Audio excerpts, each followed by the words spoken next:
Good morning, everyone. My name is Renee, and we're going to talk about some things that people don't want to talk about, some issues that need to be addressed.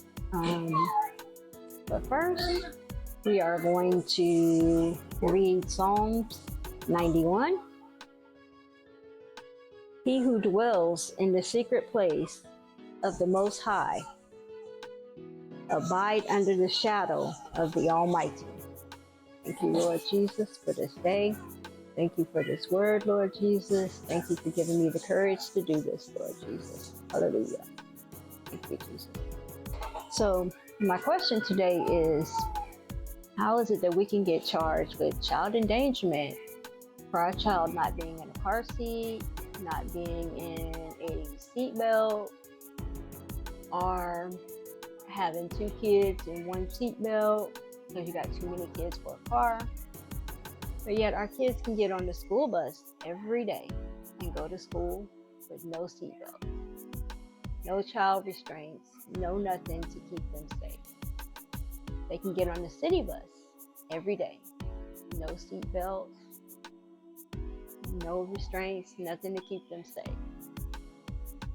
I'm confused on how society thinks that our children are safer on a school bus, on a city bus, with no car seats, no seat belts, but they're not safe with their own family without car seats, seat belts. Buses have just as many accidents as cars, vans, trucks, and most of the time they're worse. So let me know your thoughts on that.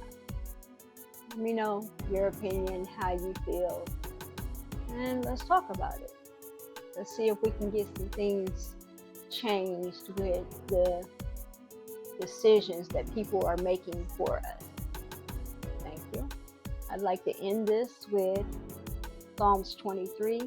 The Lord is my shepherd, I shall not want. He maketh me to lie down in green pastures. Thank you, Lord.